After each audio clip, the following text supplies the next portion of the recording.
On l'appelait Samba. Il n'avait ni maison, ni bagage. Il marchait de village en village, toujours en silence. Certains disaient qu'il était sage, d'autres disaient qu'il était fou. Mais partout où il passait, les gens s'arrêtaient pour l'écouter. Lors d'une saison des pluies particulièrement rudes, il arriva dans un grand village. Toutes les cases étaient pleines. Les familles avaient déjà accueilli d'autres voyageurs. Il ne restait plus de place. Samba demanda où il pouvait passer la nuit. Personne n'osa lui dire non. Mais personne ne proposa rien non plus. Le silence pesait, jusqu'à ce qu'une femme prenne la parole. « Tu peux dormir chez moi, si tu n'as pas peur. » C'était Awa. Tout le monde connaissait sa réputation. Elle vivait seule et recevait les hommes la nuit. Tout le monde s'attendait à ce que Samba refuse, qu'il détourne les yeux, qu'il parte sans un mot. Mais il répondit calmement. « Merci, ce soir, je dors chez toi. » Les murmures commencèrent. Il a perdu la tête. Ce n'est pas un vrai sage. Mais Samba ne disait rien. Il entra dans la case d'Awa. Elle lui offrit de l'eau pour se laver et un plat chaud. « Tu n'as pas peur de ce que les gens disent ? Depuis quand la vérité a-t-elle peur des rumeurs ?» répondit-il. Elle rit, mais son rire tremblait. Awa lui tendit un pagne, doux, brodé de fils d'or. « Tu ne vas pas rester avec ce vieux tissu trempé. Prends celui-là. » Il le mit, sans honte, sans fierté. Le lendemain matin, il sortit de la case, vêtu du pagne.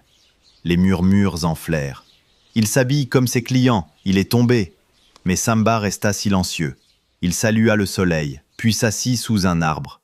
Le soir, elle lui prépara un vrai festin, un ragoût de chèvre épicé, un plat de coquimets de pistache. Il mangea calmement, les yeux dans les siens. « Tu ne refuses rien ?» demanda-t-elle. « Pourquoi refuser la générosité quand elle est offerte avec sincérité ?» Le lendemain, les villageois virent la vaisselle devant la case. Il mange maintenant comme un roi. Il est perdu.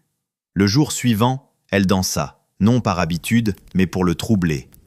Dehors, les tambours résonnaient. Il a cédé, murmuraient les voix. Mais Samba la regardait, sans désir, sans trouble, juste avec une attention profonde. Quand elle s'arrêta haletante, elle demanda « Pourquoi tu restes ? Tu ne veux rien de moi ? Tu ne me juges pas ?» Il répondit, d'un ton calme, presque tendre. « Tu me donnes ce que tu es. Moi, je reste pour ce que je vois. » Le jour d'après, il ne sortit pas. Et dehors, les rumeurs devinrent certitude. Le sage est perdu. Il est devenu l'un des siens. Mais à l'intérieur, Awa ne riait plus. Elle posait des questions. Et elle écoutait. Samba lui parlait simplement. De la vie, du calme, de la paix. Quand la pluie cessa, ils sortirent ensemble. Les regards étaient lourds. Une vieille cria « Tu l'as séduit !» Mais Awa répondit « Il ne m'a rien pris. Il m'a regardé sans rien vouloir. Et pour la première fois, j'ai existé autrement qu'en étant désiré. » Samba s'arrêta. Il regarda la foule. « Vous pensiez que j'étais tombé, mais je suis resté debout.